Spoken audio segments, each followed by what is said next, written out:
صدا صورت هست.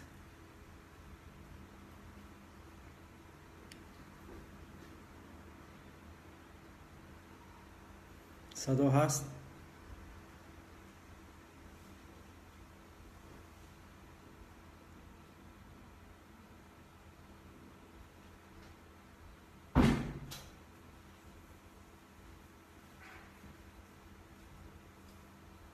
صدا صورت هست.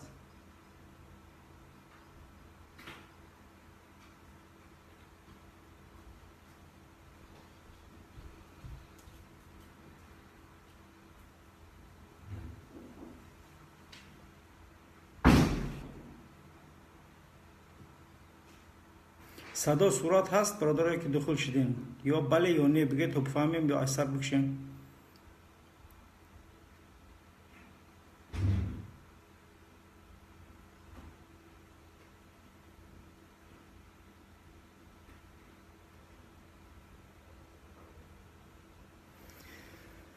خوب. الحمد لله المنفرد بالبقاء والدوام والمتفضل على عباده بالإحسان والأنعام. أحمده حمدا من قال ربي ربي الله ثم استقام، وأشهد أن لا إله إلا الله وحده لا شريك له القائل في كتابه المبين واعبد ربك حتى يأتيك اليقين. وأشهد أن سيدنا محمد عبده ورسوله خير البرية وأزكاها. اللهم صل على عبدك ورسولك وعلى آله وصحبه أجمعين. رب اشرح لي صدري ويسر لي أمري واحلل عقدة من لساني يفقه قولي. السلام عليكم ورحمة الله تعالى وبركاته. بینندگان گرامی، نخستین یکی شما عزیزان را به این برنامه خیر و مقدم میگویم و تا چند لحظه در خدمت شما عزیزان قرار میگیریم. موضوعی که در این برنامه امروز میخواهم که آن را بیان نمایم، صحنه‌سازی‌های ناموفق حکومت و سیر کوتاه در مسیر تاریخ. قبل از این که به اصل موضوع رویم، میخواهم چند لحظه رویم به مسیر تاریخ. به مسیر تاریخ رویم و تا اینکه اگر ما هر مسئله را از آغازش نتونیم فهمیده یا اینکه نفهمیمش، بسیار مشکل است که به اصل قضیه فهمیدگی و اصل قضیه را بتونیم فهمیده. و همگان آگاهی دارد که حزب نهضت اسلامی تاجیکستان در خانه ما از سوی چند جوانبختیاران هوشیار و آگاه و دلیر و با جرأت تأسیس گشته است. در دقیق ترش در 20 اپریل سال 1973، سالهایی که خیلی نظام آهنین حکومت شوروی حکمران بود. چرا خواستم از این مقطع چند سخن بگویم؟ زیرا مسئله که هر روزها در موردش نمایش ها تشکیل میکنند، سخنرانی ها میکنند، از منبرهای بلند صحبت میکنند، میخواهند همیشه در موردش سخن بگویند و اونا که اتهام به که یک گروه یا که یک حزب که اون میخواست که کارهای انجام بده که اون باعثی که کشته شدن یا اینکه خراب آوری به کشور شده باشد. در مورد همین قدر میخواهم من آغاز کنم که من تنها از سال 1984 آغاز میکنم، زیرا اون سالها با این طرف کاملا آنچه میگذشت خوب در ذهنم مونده است و هر فردی که حالا نامهای آنها را میگیرند و با هر چیزی خواهند آنها را اتهام میکنند برایتان آگاهی بدهم تا آنها را از منبع اصلی شنوید و آگاه کردید.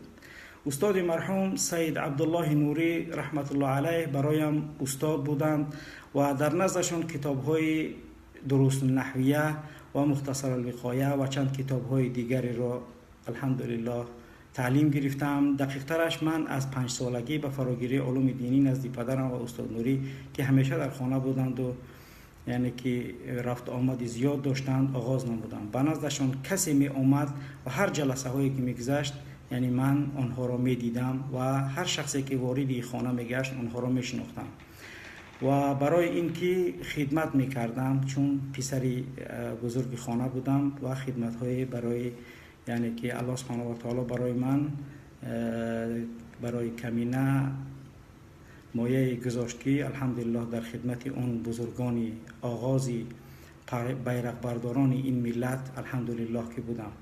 در یاد داشته باشید یا خوانده باشید استاد سید عبدالله نوری در چند برآمدهایشان و این چین در چند کتاب خانه ما را دارالارقم ابن ارقم میگفتند چون در خانه ما همه جلسه ها و جمع آمدهای حزب میگذشت. پدرم کمک مالی و دستگیری مادی میکردند تا آن سال داملا عبدالرحیم یعنی عبدالرحیم کریموف گاه می آمدند. یعنی داملا عبدالرحیم از سال 80 با نه البته آنچه که خودم میدونم و آنچه که خودم مشاهده کردم و باز هم گفتن یعنی پس از سالهای 82 83 84 یعنی که آمدنشان بیشتر یعنی که به دستگویی که می آمدن می رفتن و شخصیت های دیگری هم بودند به مانند داملا ایاندین و به مانند سید ابراهیم نظر که حالا در کشور قرار دارند با سبب‌های خوب دیگه انشاءالله که برای ما معلوم است ولی برای دیگران نامعلوم قرار دارند.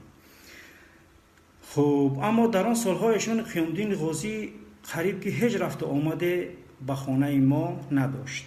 یعنی ایشان قیامالدین هیچ رفت آمده یعنی که با رؤسای حزب نهضت اسلامی تاجیکستان اصلا ارتباطی نداشتند و پس از آن سالها یعنی که میتونیم بگیم که ایشان قیامالدین در آغاز حتی در گروه ملاهای مخالف با نهضت حتی بودند. یعنی حتی مخالفانی یعنی که رؤسا و مخالفان جوانانی که مؤسسین حزب بودند و یعنی که در اون چی بودند مخالف بودند و ایشان قیامالدین میتونیم بگیم که پس از سالهای 90 یعنی که ارتباطشون کمی وقتی دیدند و فهمیدند کمی خوب ارتباط داشتند و تا سالها یعنی که چنان گفتیم یعنی که دشمنی داشتند. پدرم یعنی که در سال 1985 سالی که پدرم یعنی که به خانه ما یک صبح بود وارد شدند چند نفر از کارمندان KGB و از تمام خانه ما را از ساعت 6 صبح روزهای تابستان بود که روزها خیلی دراز بود از ساعت 7 بود والله اعلم همین خیلی شروع کردن به کافتن و از ساعت 6-7 صبح تا ساعت 6 بیگاه خانه ما رو جستجو کردن و پدرم در اون حالت خوب چیزی نگفتن و خارج شدن رفتن و چند کتاب پیدا کردن رادیو رو نگاه کردن که در رادیو کدام کانال ها را گوش میکنن و چی چیز یعنی که اینها میخوانند چی کار میکنن و در همان سال پدرم با اتهامی اینکه آنتی سویتسکی پروپاگاندا خب محکوم گشتم.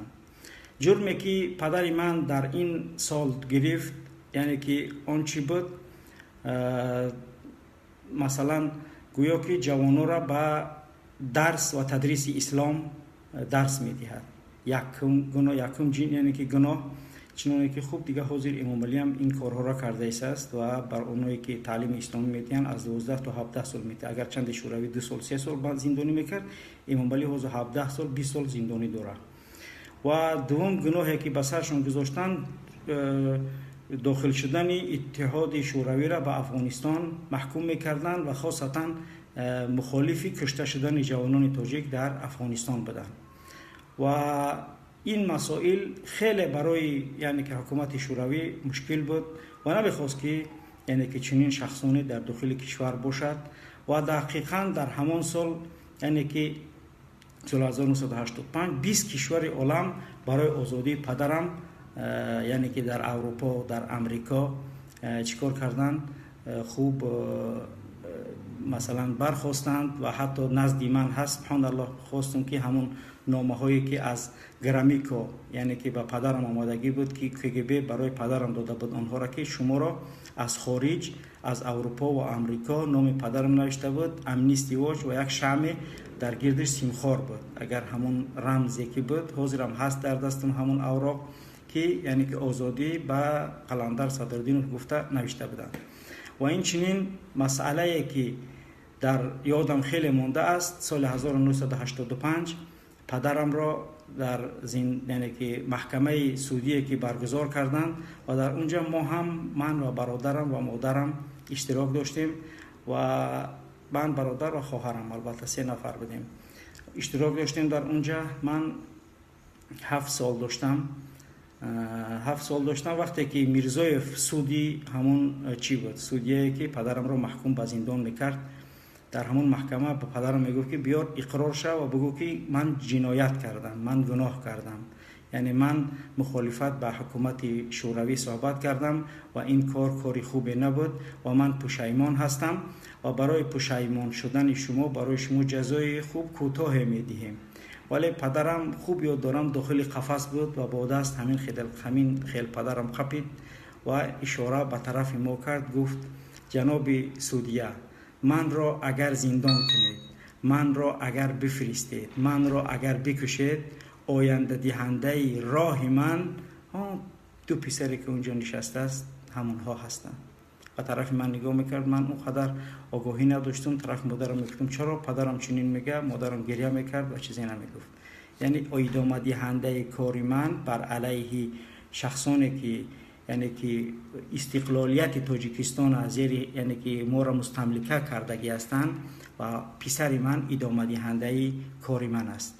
و خوب در یاد دارم چند دقیقه گذشت میرزایف میگفت ای مولا تو عقل تکار بفرم، ما چنین مثل شما ملاها را وسیلکه کردیم، ما در سالهای گذشته ترویکه کردیم و همه کاری که میتونیم کرده انجام میدیم. پس شما هیچ قدرت و قانونی که هیچ قدرتی ندارید بر علیه نظامی یعنی که شوروی.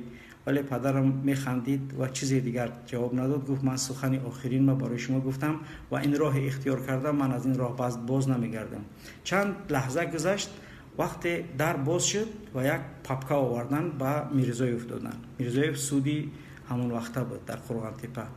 وقتی وارد شد پاپکا را میرزایف گرفت و اشکیاش در چشمش بود، میگرفت میموندش، دوباره میموندش. یعنی فکر میکرد که این یک چیزی غیر امکان است. یعنی اون نامه بود که از سویت وزیران همون دوره، از سویت وزیران یعنی که شوروی از مسکو برای یعنی که پدرم گلاسنوس یعنی زندانی سیاسی گفته برای او یعنی که حکم جزا از آزادی محروم کردن منع کردن. یعنی شخصی که پافشاری کرد و شخصی که گفت من داخل شدن و کشتن جوانان تاجیک در افغانستان، وقتی شما جوانان تاجیک میخوای برای بکشه، من یعنی مخالف این هستم و من جوانان تاجیک تعلیم اسلام میدهم و من از نماز خواندنم یعنی که این کار نمیکنم و حتما من نماز میخونم و جوانان تاجیک تعلیم دینشون میتیم و دخول اتحاد شوروی را در افغانستان و کشتن تاجیکستان در افغانستان و تاجیک‌های افغانستان را محکوم میکنم. پس ببینید که این از آن سالها بود. ممکن شما از این اطلاعات نداشته بودید. به همون خاطر خواستم این که من معرفی کنم. یعنی من میتونم بگم که الحمدلله از آغازی یعنی از آغاز این که خود مشناختم در همین مبارزه هستم.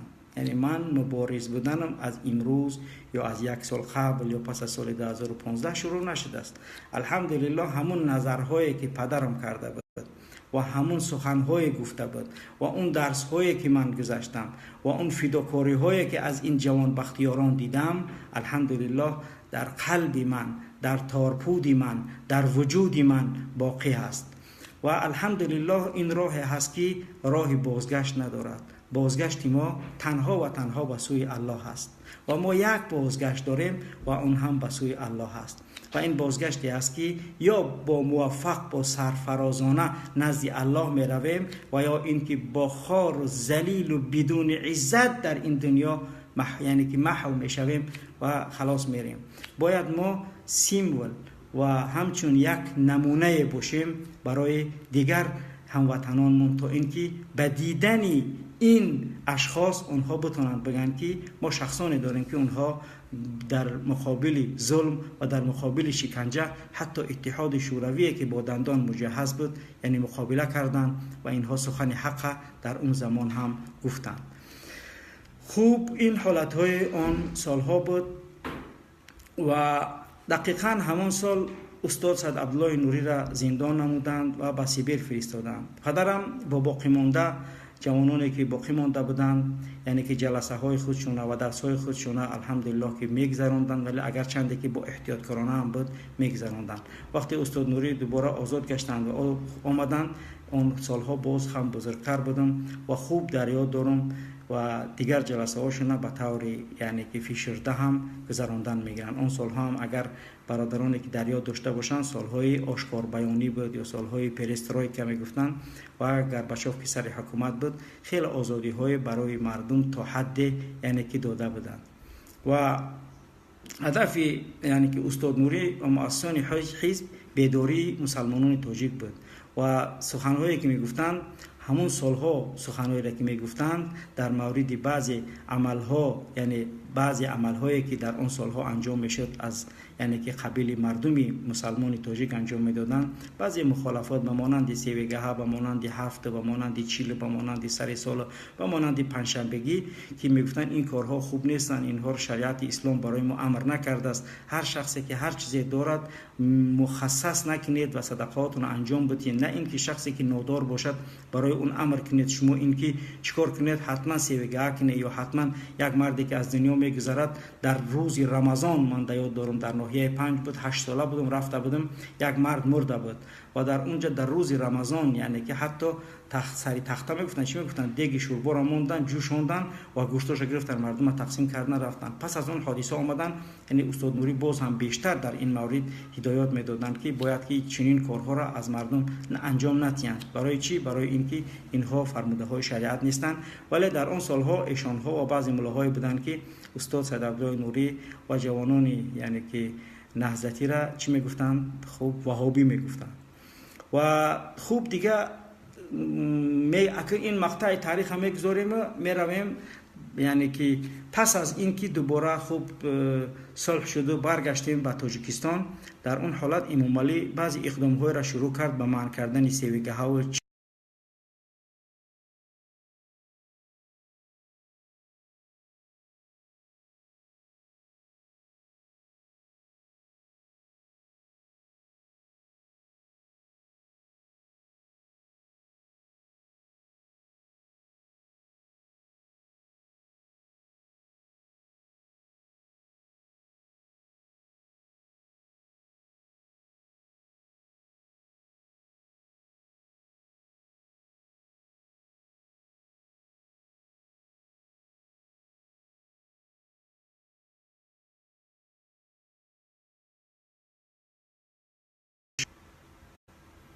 خوب. پس از این که از اونجا برگشتیم امام علی عبدالرحمن شروع کرد به تنظیم و به کارهایی که عیناً و دقیقاً همون کارهایی را که استاد سید عبدالله نوری انجام میداد از طریق حکومت شروع کرد به کردنش. به تنظیم به نام تنظیم گفته منع سیوگه ها و چیل و مانند بسیار معرکه‌ای کرد که این تهدابریزی و اساسش عملهای استاد سید عبدالله. اگرچند میتوانم یعنی که صدها نمونه کارها را بگم که پس از اون امام علی اون کار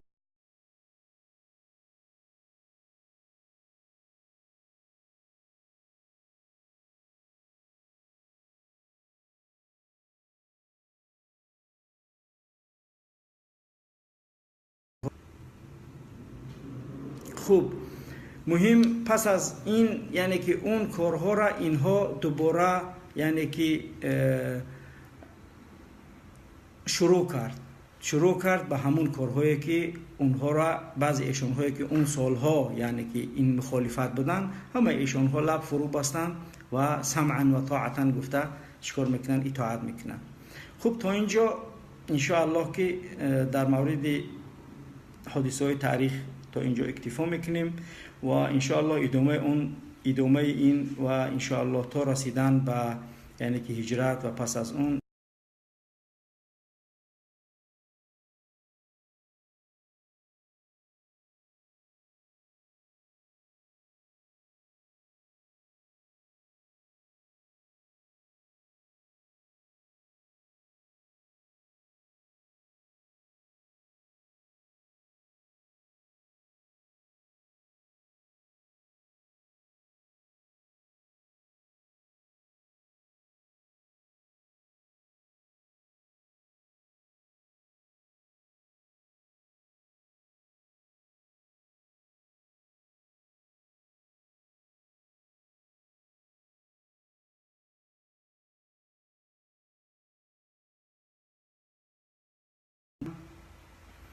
خوب بخشش زیاد که اینترنت خط و بس می شود. خوب دیگه این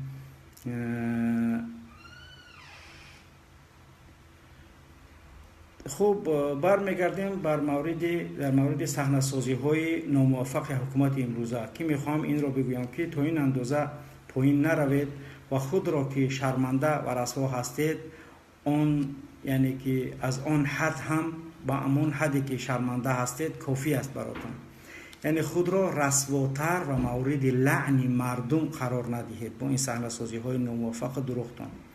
قبل از این که نوار مضحکه دیروزه را که کمیته دولتی امنیت ملی با نام ریشه های ناعیان یعنی که شروع کنم، قبل از این که به این موضوع شروع کنم میخواهم نوار قبل از این رو که بازداشت 4 جوان گویا عضو گروه حاجی حلیم بودن یعنی از اون شروع میکنم. خب تا اینکه بفهمیم صحنه قبلی چی بود و صحنه بعدی یعنی که خوب چی است. سیومین چنانه که آگاهی داریم، سیومین یتیموف روزهای 7 و 9 از کابل دیدن کرده بودند و هیئت کمیته دولتی امنیت ملی تاجیکستان در این سفر با سران نهادهای امنیتی افغانستان از جمله با معصوم ستنکزی و رئیس ریاست امور امنیت ملی آن کشور بهرام طارقشاه و وزیر دفاع احمد ویس برمک و وزیر امور داخله و حنیف اتمر مشاور امنیتی ملی افغانستان ملاقات و گفتگو نمودند. با قول یک منبع یتیموف از افغانستان 4 نفر را آورد. یعنی یک منبع میگه که ما میگه که یتیموف از افغانستان 4 نفر را به تاجیکستان آورد. خب این خوب دقت بدید برادران. با قول دیگر این 4 نفر قبل از سفر یعنی یتیموف به تاجیکستان توسط قماندان ودود به تاجیکستان تسلیم کرده شدند. 4 نفر از افغانستان به تاجیکستان تاجیکا را تسلیم کردند که اون 4 نفر عبارت بودند از امیر، محمد، جبار و پرویز. 4 نفر یعنی که به تاجیکستان تسلیم کردند به نام‌های امیر، محمد، جبار و پرویز. جبار از یزگلام است، محمد از اسفالنی دوشنبه است. این 4 نفر یعنی در اصل همشون یزگلامی میباشند. این 4 نفری که نام گرفتیم امیر، محمد، جبار، پرویز هر چهارشون جوانای یزگلامند. اینها یعنی که در دوشنبه در نزد 4 نفری که اخیراً قپیدن اگر دیاتون باشن رفتن یعنی که گرفتنشون گویا که از یعنی که خوب دیگه نوارا دیدین همتون که روز 30 می نشر گشت که عبارت بودن جوانای به نام حسین جاوی 31 ساله که در اصل این بیچاره در کویبش زندگی میکرد. در کویبش یعنی ناحیه عبدالرحمن جامی یعنی میروند در خونش بیچاره در خونش خوب استراحت داره میگیرن میارنش 31 ساله که عکسای او گویا کارتی نهضت یافتن و اونم از کویبش میروند میگیرن میارنش. خوب دقت کنید. دومش سعدانشاه نظروی 39 ساله و علیشیر حسنبکوی 40 ساله را از خانه هاشون که در اسفل دوشنبه بود یعنی که چی اول بازداشت نمودن، سپس نوار ساخته بازداشت را ترتیب دادن. نظرالدین نائب 36 ساله را از نماز جمعه نخست میقپنش نه بازداشتش میکنن، سپس به نوار بازداشت ساخته شده گویا بازش میدارن.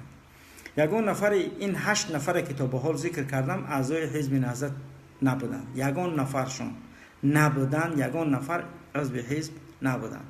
یک نفر دیگر که اصلا اونا یعنی که در نوار نشان ندادن و کسی چیزی نمیگه با نام جامی نام داره، یک جوان 43 ساله از کویبش اینم از ناحیه عبدالرحمن جامی بازداشتش کردن و پس از 3 روزی که اینها را بازداشت کردگی اون آوردن. یعنی اون 4 جوانی که اول گرفتنشون اول اونها را از افغانستان تسلیم کردن یا با یتیم اومدن آوردشون گویا اکسترادیتشون کردن قماندان ودود یعنی که آوردنشون همونها این 4 نفر گویا که فروختن. چخیل فروختن یعنی خوب گویا گفتن که همدستای ما یا که چیز، ولی در اصل میگه یعنی که اینها این جوانو 4 نفره که گرفتگی رفتگی بودن از همین ظلم همینا گرفته بودن رفته بودن و هیچ کار نداشتن و اونا قبلا تسلیم کردن و این 4 نفره که گرفتن بازداشتشون کردن اینا هم اصلا یگان کاری نبودن هیچی، ولی اینها هم آوردن چیکار کردن بازداشت کردن. یعنی اول 4 نفر از افغانستان و پس از اون این 4 نفر بازداشت گردید و پس از این 4 نفر بازداشت شدن یک نفر دیگر به نام جامی هم که جوان 43 ساله از ناحیه کوبش اون شام رفتن آوردن در کمیته امنیت است. و در مورد این که اون 4 نفر اگر اهمیت داده باشید، یک گپ میگن اکبرشاه نصرتشویف، فقط میگن اکبرشاه نصرتشویف لعنت بر اون که ما را به این گروه جلب کرده به اون کرد. وقتی که تحقیق میکنیم که این کی است خودش، اکبرشاه نصرتشویف کی است، یعنی که اکبرشاه نصرتشویف یک مردی است که قماندان است. واقعا در این مرد برای سوءقصد امامعلی، برای سوءقصدی که به امامعلی سال 98 در نزد استادیوم فرونزه کرده بودن، در همونجا برای همون قضیه بازداشت میکنن. برای چی؟ یک جوانی کشته میشود، خوب میتر کند خودش چیکار میکنه در نزد استادیوم سال 98 در نزد استادیوم فرونزه، و از جیبه که همون بچه، یعنی که همون جوانی که کشتگی، یک بلیت میوان، بلیت حربی، و از اون امضای همین اکبرشاه نصرتشویف میورن. سال 98 این حادثه رخ میدید. خوب دیگه دقیقا نمیدونم کدام سالها بوده، اگر تاریخ نگاه کنیم انشاءالله که پیدا میشود. و پس از اون این میورنش در همون عبدالرحمن جامی یک چست بوده است، در همونجا کماندیر بوده است. همون میگیرن میورن با فریب و سال 99 12 سال زندانش میکنن همین اکبرشاه نصرتشویف. و پس از این که زندانش میکنن سال 2010 یا سال 2011 از زندان خارج میشود و پس از اون خلاص اینم غیب میزنه، میره دیگه با کجای، یعنی خلاص. و اینها یعنی نگاه کنید اهمیت بتید که چقدر اینها صحنه‌سازن. و یک مسئله دیگر خیلی خیلی عجیب است. اون چی است؟ یعنی که بگیریم اگر اهمیت بتیم همین مسئله را، یعنی این 9 نفر در عموم همشون با جمعی 9 نفر شدن. همین 9 نفر همشون زادگانی یزگلام، زادگانی مردم یزگلام، مردم غیور دلیر یزگلام.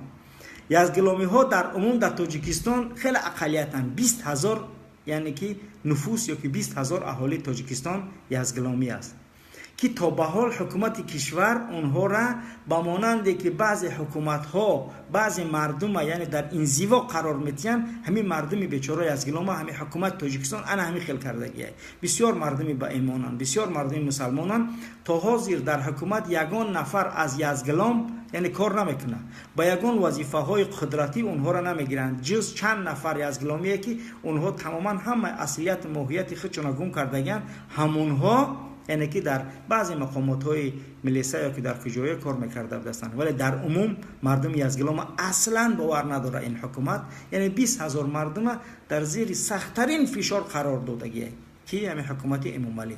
خوب به فکر کنید که صحنه‌سازی که روز 30 یعنی مای انجام شد، پس فهمیده میشه که اول منشأش سفر یتیموف یا قبل از سفر یتیموف 4 نفر خوب تسلیم شدن از افغانستان و پس از اون این 4 نفر گرفته شد و پس از گرفتن این 4 نفر باز یک نفر دیگر با نام جمعی بندی کردن. پس فهمیده می شود که یعنی که این صحنه ها را چخیل راست میکنن، در حالاتی که این 8 نفر با اعتراف شخصان موثق اصلا اعضای حزب نهضت نیستند. و باز هم عقل اگر فکر کنیم که با کدام اساس شخصی که میداند که حزب نهضت در تاجیکستان گویا اکستریمیستی و تروریستی اعلان شده است، چگونه کارتشه یا کارت همونا در کیسه میگیری جا میکنی؟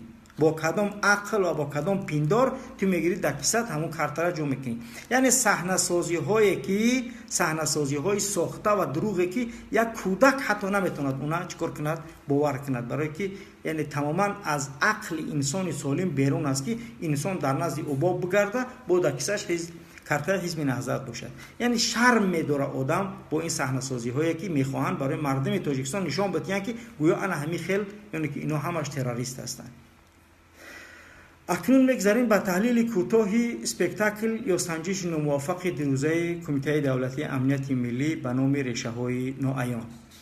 اگرچند که من خود با ایشان قیام‌دین با یعنی که مولا عبدالرحیم خوب آشنایی دارم، یعنی آشنایی این خیلی نه که مثلا من نشناسم مولا عبدالرحیم یا اون من نشناسد یا ایشون قیام‌دین نشناسم یا ایشون قیام‌دین من نشناسد، یعنی یعنی که خوب میشناسم و خوب یعنی که از اونها آگاهی دارم و اونها هم من خوب میشناسن.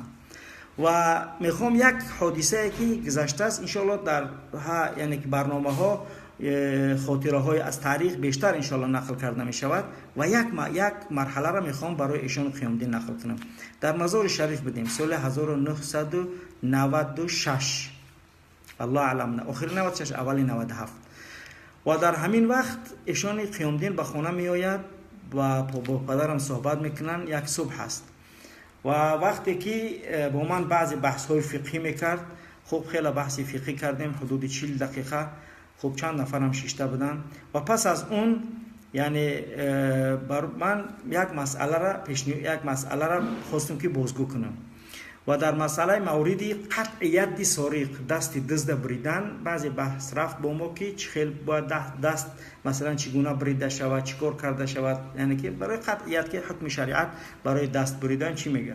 و در این مورد من گفتم که همین شیعه ها یک عجیب در همین مسئله یک استنباط عجیب دارند. ایشان قیامدین کمی چشماش یعنی که تر گفت دیگه پا علا کرد و نگاه کرد طرفم گفت که چی میگن شیعه ها؟ گفتم شیعه ها میگن که دلیلشون همین است که فإن المساجد لله فلا تدعوا مع الله احدا. طبق همین آیات میگه باید که دستی ساریخه از همه جاش ببریم، از یعنی انگشتا بریده شوند و دست بریده نشود، برای اینکه یعنی سجدگاه هم برای شخصی دزدم گذاشته شد. اگرچند که من میفهمم که رسول اکرم صلی الله علیه و آله از یعنی که از اینجا بریده است، یعنی که پنجه کف دست بریده است، دست این حکم معین است در شریعت، فقه همش این معین است، این مسئله هیچ اختلافی نیست. ولی همچون یک یعنی نمونه دلیل گفتم که همین خیل یعنی که من خواندم که همین خیل میگن. باور بکنید 20 دقیقه شروع کرد به سخن گفتن که و نگاه کنید طرف پدر میگه ببین که بچت یعنی که چخیل سخن گفته است که مثلا مخالفت به مذهب. من گفتم ایشون من این سخن هیچ مخالفت به مذهب نیست، من گفتم قولی مذهبی شیعه همین است، یگان سخن دیگر نگفتیم در این جمع. و خوب دیگه با یک حالت هایی که آرامش کردیم ایشان، مهم که ایشان یعنی که خب و خاموش شد. خوب چند حادثه دیگری هم در دوشنبه شد در مورد خوب دیگه انشاءالله باز در روزهای دیگر بعضی قصه های دیگر هم یعنی که کم کم از هر یعنی که مقطعات انشاءالله که میاریم. ولی همین گفتنی من که ایشون قیامدین با من خوب آشنایی دارد و من هم خوب میشناسمش و با برادرش یعنی که یک جا من درس خوندم که دادرش من مظهر دین است و انشاءالله که اگر باشند خوب میتونم که تصدیق کنم این مسئله را. در مورد این مسئله چند نکته را میخوام در مورد این برنامه اسپکتاکلی که انجام شد میخوام یعنی که تذکر کنم. همین است که واقعا عیب است سازندگان و ترتیب دهنده های این برنامه به نهایت یعنی یک برنامه به نهایت فچ و یک برنامه به نهایت به معنایی که شما با نمایش گذاشتید. باور بکنید در این برنامه یعنی اگر از نگاه صفت هم نگاه کنیم یعنی که صفتش با یک صفتی برنامه هایی که از طرف حکومت تقدیم می شوند واقعا هم برنامه از طرف صدا و سیما نیست. برنامه واقعا ساخته و از کمیته دولتی امنیت ملی ساخته شده است. معلوم است که اونها چقدر یعنی که دانش و ملکه دارند در مسئله خوب سوال و جواب کردن و در مسئله فکر کردن که ایشون قیامدین ما در ماه ایون است نشر کرده ایم و در تنش یک لباس پوشیدگی که اون لباس زمستانه است. معلوم است که پس از بازداشت یعنی یعنی این سوال جواب ها را کردگیان و معلوم است که این در آغاز از اون فریبش کردگیان که اگر تو یعنی که چنین سخن ها را بگوی ما برای تو سالی زندان تا کم میکنیم یا امکان داره که تو را آزادت میگذاریم میگردی. به همون خاطر امکانی یعنی که چنین سخنگویی های در همون وقت یعنی که گفتگی باشه و این چنین اگر اهمیت دقت داده باشیم پس از 9 سال یعنی حزب جمهوری اسلامی ایران ساختن یعنی که چنین حزب اصلا در یگانجا وجود ندارد. خب حزب الله بگو، خب بعدن یعنی که این اصلا یک چیزی است که گویا که سال 2006 خانه استاد نوری رفته باشه صحبت کرده باشه. اصلا ایشون قیامدین و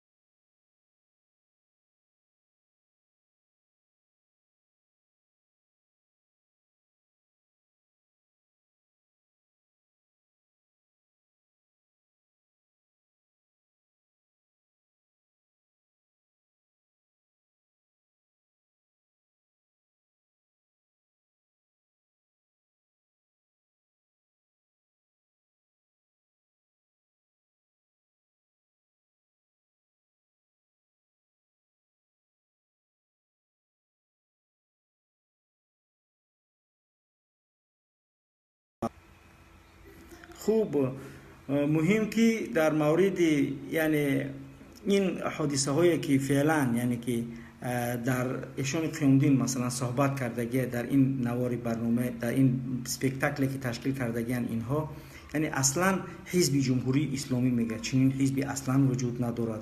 خب بعد اینکه سپاه پاسداران میگه، سپاه پاسداران ارتشه، یعنی وزارت دفاع است و ایران دارد بسیج دارد، خب حزب الله دارد، بوشی دارد، خب اطلاعات دارد. خوب میتونه بگویی که اطلاعات خوب گناهگار که خوب بسیجش گناهگار که خوب یک چیزش گناهگار که آخه اقلا یک انسان بتونه بفهمه که همین چیز راست است. اقلا آخه سپاه پاسداران ارتشه میره و جنگ میکنه، ارتشه وزارت دفاع، این میرزایف کلاغاوسی ما ای چی داره، ای یگان چیز نداره. خب کمیته امنیت گناهگار میکنه، یتیم فکی گفته همه شیطنت دستی همونه. خب تو اطلاعات ایران گناهگار که، خب تو حزب الله تو بسیجش گناهگار که. یک سخن‌های میگوی اصلا باور بکو در هیچ طوری نمیگیره، یعنی با مجبوری گفتگیش همین گپا را بگو، یعنی اینا اصلا معلوم است که یک کودک اینا باور نمیکنه.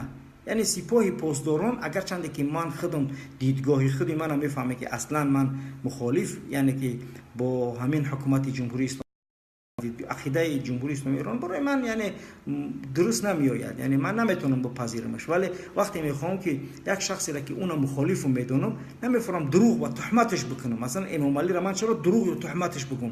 مثلا من یک شخصی وقتی مخالف است من میخوام با مردانگی با اون صحبت کنم، بگم انا این خیل گناه کردی، انا این خیل بود، انا این بود، انا این بود، نه اینکه با تهمت یعنی که با یک نفر یا که با یک دولت یک تهمت هایی که اصلا ناچست باشد، یعنی درست نگیرد، یک حالت روزای شبش بگو، یعنی که بگن که غلط است این مثلا، یعنی که همین چنین یعنی که برداشت از این برنامه همین است که در یک حالت یک چنین اتهامایی هست که اصلا پاچست نیستن، یعنی که تماما نمیتونن که همچون استدلال و دلیل باشن.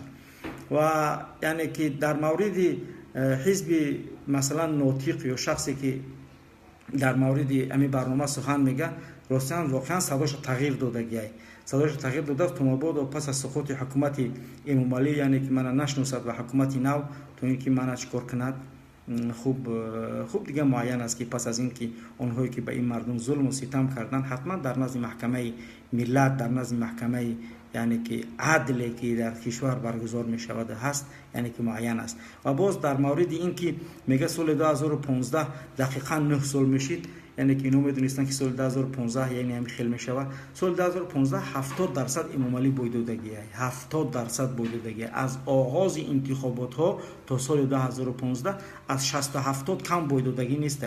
من خودم ناظر چند حوزه بودم، یعنی که اگه سال 2015 یعنی قبل از اینها بودم و برد و باخت این حکومت خوب میفهمم که چگونه بوی داد و چگونه برید و چگونه تقلب ها در انتخابات ها میشنن. و اینا تمام مردم حتی کمپیرهایی که چشمشون کور است همونا میفهمن. یک کمپیری کور بود، یک واقعه شد پیشم آمد، در یک حوزه انتخاباتی ناظر بودم، طرف میگردم میگه که بچم خودت حکومتی؟ گفتم که نه ما حکومت نیستم. چی گپای؟ گفت که من میخوام با همین حزب اسلامی آواز بتیم که همین یگان یاردم بکه بچم. گفتم آخه ما یگان آدم چی که میگن همین تخت دستی من بقب گلچکش ما پرتامش تمام. حتی این واقعه از یک کمپیری کور بود، یعنی که بیناهاشو بگذاریم ما این واقعه هایی که زیاد ما دیدگی هستیم، یعنی چیزهایی که تقلب هایی که در انتخابات ها گذشت. به همون خاطر سال 2015 هم بویدادگی، از اون قبلش هم بویدادگی، یعنی تا حاضر این بویدادگی. حاضر اگر در مقابل امام علی یا یهودی را اگر بگذاری، اولین شخصی که آوازش میتید من هستم. در مقابل امام علی تاجیک نه، مسلمان هم یک طرف بگذاری، یک یهودی را بگذاری، مگر من اولین شخصی هستم که به همون یهودی آواز میتیم. باز دیگه چی بگیم؟ به همون خاطر اینا اصلا یعنی که فاقدی تمامی یعنی که چی هستن، اصلا نمیتونیم اینها را ما بگیم که اینها در یگان انتخابات بریدگی هستن یا اینها بای میتین یا اینها مثلا برنده بودن در یگان انتخابات. در مورد جناب عبدالرحیم کریموف، خب این هم چنونه که قبلا گفتیم، این در حتی از همون سالهایی که وزیر خوب رئیس کمیته چی شده بود، کمیته گمرک شده بود، از همون سالها یعنی حتی از نهضت خارج شده بود و هیچ ارتباطی نه از قریب نه از نزدیک با نهضت داشت و یکی از دشمنای سرسخت بود و اصلا یعنی که یگان کاری یعنی که تماما یگان ارتباطی نداشت. و اگر بگیریم نگاه کنیم خوب دیگه این نمیخوام بگم، ولی مثلا کارهایی که عبدالرحیم با ضد امام علی کردگیه ایشون قیام‌الدین اصلا یگان کار نکرده است. ایشون قیام‌الدین هیچ کار نکرده است. یعنی ایشون امام عبدالرحیم کارهای کردگیه مقابل امام علی که یعنی اصلا قیام‌الدین یک گپ زدن بود. چنانه که در چند جا دیدمش گفت که من نگفتم که ما شما یک آدم قپیدش گفت در یک معرکه که آخه چرا گفتی که ما تانک داریم، ما مثلا ارتش داریم؟ میگه من سوال کردم که تانک داریم، شما گفته داریم، من نگفتم داریم. این جمله سوالیه بود. من گفتم که شما اگر اهمیت داده باشید اتحاد، میگه مردم اتحاد میگن رمز پیروزیش کمیته امنیت قطع کرده است. خوب کسی اگر در اون سالها بود آگاهی داره. اتحاد رمز پیروزی. اصلا این شعار بود که قاری محمد جان شهید اینا یعنی که ابداع کرده بود و اینا یعنی که اولین شخصی که این سخن میگفت یعنی ایشون قاری محمد جان شهید بود. ان شاء الله در روزهای برای این مرد شهیدم که در افغانستان از دنیا گذشتن، با آه و درد این ملت از دنیا گذشتن، الله شاهد است که در نزدمون در پیش چشم قاری محمد جان از دنیا گذشت و من هم درباره قبرش در افغانستان یعنی که شخصی بودم که قرآن خواندم و در تخار هم خبرش کردند یعنی که مدفون است همونجا. خب این شعار اصلا شعار ایشان قیام‌الدین هم نبود. این شعار اگر اهمیت بدید شما یک گپ میگه این حزب نهضت قراتگینی یعنی شخصی که اگر اون گفتم که این از آغاز تا سال 90 دشمن بود به نهضت. این ملای فیودال میگفتن، این ملای یعنی خدای خر ملای یعنی نیتری بود. این نم ایشونای مثلا که غیور ایشونایی که در اونها حسیت در اونها یک چیزی باشه که مثلا برای حمیت برای بیدار کردن ملت یعنی که کارهای کردگی باشن.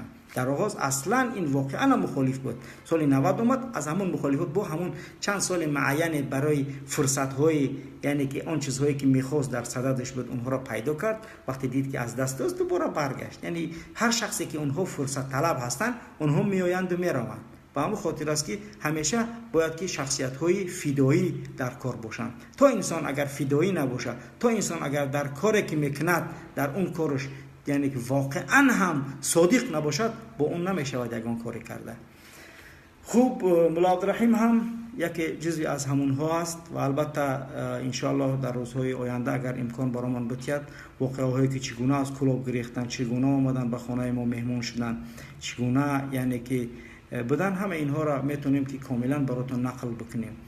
و در سخنرانی‌های مولا عبدالرحیم اگر اهمیت داده باشد یک چند سخنی گفت که واقعا هم به نفع مبارزه گفت، واقعا هم به نفع این ملت گفت. احسنت باید هم طریق پورا گفتن در کره در هم برنامه بسیار برآمده خوب کرد مولا عبدالرحیم. اگر اهمیت داده باشد میگه که یک گپش میگه که من خودم در ایران شنیده بودم که وقتی که من اعضای تروریستی آشتی ملی بودم من اعضای تروریستی آشتی ملی، سبحان الله، من وقتی اعضای تروریستی آشتی ملی این کلمه اصلا همین تا نهاد در یگان تاریخ ملت وجود داشت. کمیسیونی آشتی ملی بود.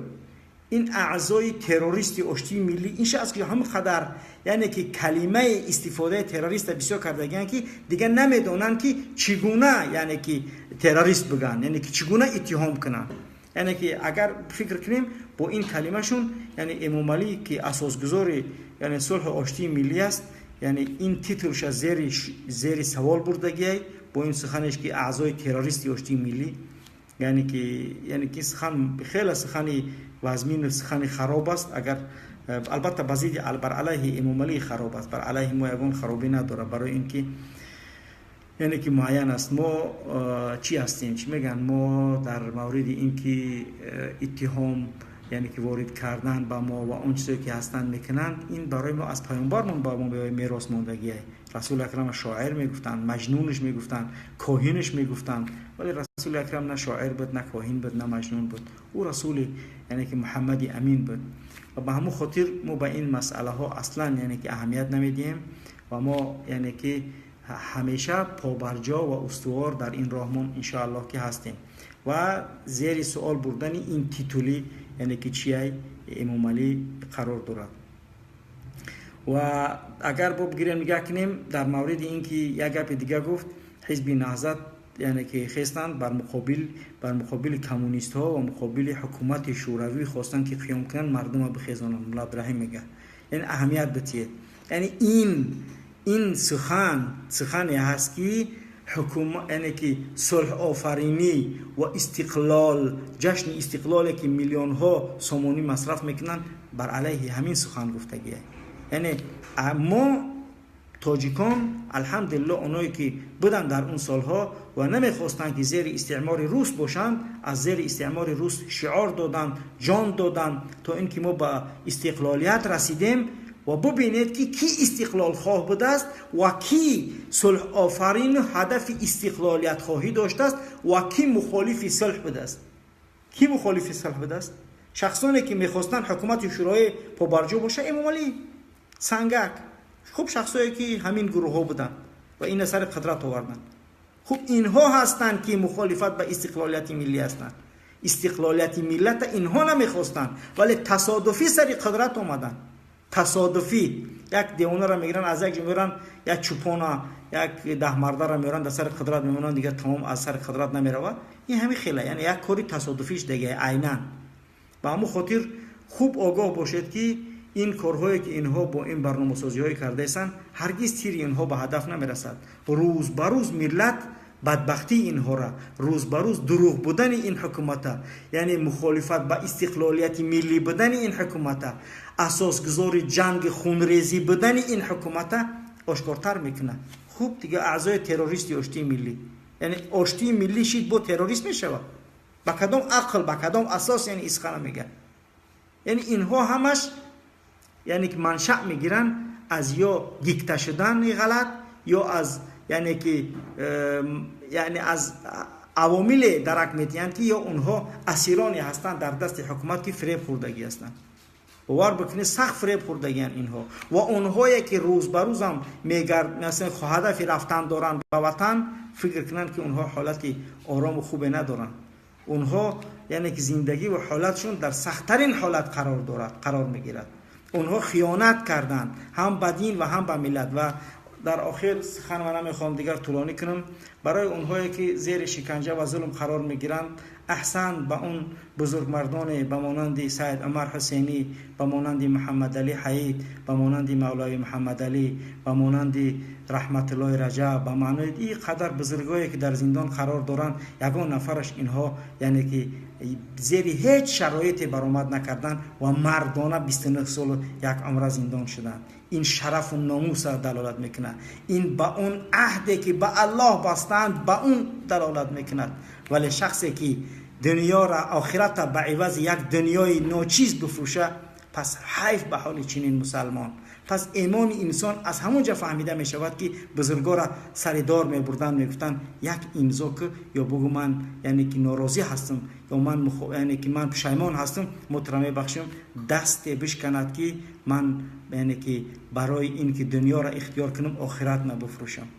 پس وقتی که شما مبارزا هر کسی که هستیم در هر حالت قرار میگیرید باید مرگ قبول کنیم، نه یعنی که بچنین مجبور کنی و بچنین سخنگویی ها. یعنی ما چقدر عمر داریم، ما برای چی یعنی که این کار انجام میتیم؟ آیا برای این که این امام علی به یگان نفر رحم کرده است؟ یعنی به هیچ نفر تا حاضر رحم نکرده است. هر یک سالی که اینها را زندان میکنن برای هر یک شخص باید درس باشه. بفهمه که وقتی که رفت یا اونها را استفاده میبرند به مانند رفاله میاندازنشون دور، یا اینکه همین خیل نوارشون میگیرن و شرمندهشون میکنن. خیلی بد است که اللهم اجعل خیر عمر آخره و خیر عمل خواتیمه و خیر عمل خواتیمه، یعنی که بهترین عمل من آخرش بگردان. وقتی از آغاز بدی آمدی و در آخرش خطا کردی و در آخرش لغزیدی، یعنی خیلی برای انسان چی است؟ یعنی که فرجام بد است. با همون خاطر همیشه طلب کردید وقتی که ما در راه مبارزه هستیم، مبارزه ما یا پیروزی است ان شاء الله یا شهادت است. ما دیگر راه نداریم. یعنی اینها ما را فریب کردن، پدرهای ما ان شاء الله که با اینها اصلا یعنی که مذاکره و صلح و مصالحه نمیکنیم. و فراموش نکه اگر ایشون قیامدین بندی کردی، اگر کدامی که یعنی که آدم‌هایی که سابق بودن اونها را زندانی کردی، نسل نو است در مقابل تو امام علی، نسل نو در مقابل تو قرار گرفتگی است. این نسل نیست که یعنی که تو فریبشون کرده بتونی. ما درس گرفتیم از اون واقعه هایی که سالهای پیش گذشته بود. یعنی نمیتونی که تو ما را فریب کنی. ما شاهدای زنده هستیم. ما حالت‌های را میدونیم که برای نمیدونستگی ها بازگو میکنیم تا اینکه اونها آگاهیشون بیشتر بگردد. با همون خاطر یعنی اگر شخص را فریب کردی، باز هم اگر شخص را فریب کردی بردی و چیکاری هم که کردی، بدون که نسل نو در مقابل تو با مانند بنیان مرصوص ایستاده است. نسل جدید، فرزندان اونایی که تو بردی، کشتیشون، نابودشون کردی، زندانیشون کردی و در حالت پس قرارشون داده، برای ما اصلا مهم نیست. هر کسی که میگرده میرود به وطن، این برای ما نه یگان چیز اهمیت نداره. ما ان شاء الله که تا وقتی که جان در بدن من وجود دارد و تو هم سر قدرت باشی، بر علیه تو مبارزه میبریم. مبارزه تا اینکه تاجیکستان از چنگال این عائله اهریمن و این عائله ضحاک و این عائله که ملت تاجیک یعنی معنی سرش خورده است، ملت تاجیک با پسترین حالت قرار داده است، ملت تاجیک زیر خورترین حالت قرار داده است، ملت تاجیک آواره چندین ملک ها کرده است. یعنی ما تا اون وقت قرار میگیریم که این ملت به حق خودش نرسه، تا اون وقت ما مبارزه را انجام میدیم که حق به حقدار نرسه، تا اون وقت ما مبارزه را انجام میدیم که ما یک تاجیک در بیرون نگذاریم که باشه. ان شاء الله برای ما رهبرای را عطا میکنه. ما دعا کردیم هر شب‌های رمضان از در سجده هامون دعا کردیم که الله برای ما رهبران عطا بکنه که اونها زندگی ملت از زندگانی اولاد شخصی خودشان بالاتر بدونه. ای الله برای ما چنین رهبرا را عطا بکنه. ان شاء الله امید داریم الله دعای ما را قبول میکنه. الله ما را امتحان کرد، الله ما را از امتحانهای سنگین یعنی که پس سر کردیم. هر چقدر که امتحان ما بیشتر باشه، همون قدر با یعنی که هدف و به نصرت و به پیروزی رسیدن ما نزدیکتر میگردد. رفتن و برگشتن چند ملای این دلیل به شکست خوردن مخالفان نیست. یک نفر باقی بمانیم اگر و اونم من باشم تا اخیر بر علیه مبارزه میبریم و نمیگذاریم هر کسی را که بتونیم میفهمونیم با هر راهی که شد ان شاء الله رسالت ما انجام میدیم. یا این که پیروز میگردیم، سربلندانه به وطن بر میگردیم، حق به حقدار میرسد، یا این که هر چیزی که برای ما باشد و اگر در هجرت هلاک گشتیم ما مردیم، اجرنا عند الله، الله برای ما این وعده کرده است. ولی ما زندگی خاریه که اون نفرهایی که برگشتن رفتن اون زندگی را قبول نداریم. ما نمیخواهیم که به مانند بعضی ها که گشتن رفتن و اونها فعلا در کشور در پسترین سختترین حالت ذلت قرار دارن، هم در نزد الله و هم در نزد ملت و هم در نزد شما امنیتی ها و کارمندایی که اونها را با فشارها گرفته برده. ما نمیخواهیم که زیر این سه فشار قرار بگیریم و زیر این سه پستی قرار بگیریم. با همون خاطر سخن دیگر طولانی نمیکنم. سبحانك الله و بحمدک، اشهد ان لا اله الا استغفرک و اتوب الیک. ان شاء الله در برنامه‌های آینده باز هم فاشکاری ها، باز هم از جنبه های تاریخی دیگر هم صحبت میکنیم و انشاءالله برنامه های معینی هم داریم. انشاءالله یک برنامه قسم هجرت داریم و یک برنامه دیگر هم در مورد حج و چگونه حکومت تاجیکستان این مسئله، این مناسک و این شعائر و این بنای اسلام معن کرده است. انشاءالله در این مورد یعنی برنامه حتما تقدیم شما میگردونیم و خطورت و بدی که شخصانی که حج نمیکنند یعنی که اونم انشاءالله برای شما بیان میکنیم تا اینکه بفهمید شخصانی که سرمایه دارن و آنها حج نمیکنند اگر اونها از دنیا گذرن برای اونها چه حالتی رخ میدهد. سلام علیکم و رحمت الله و برکاته. الله از شما راضی باشد.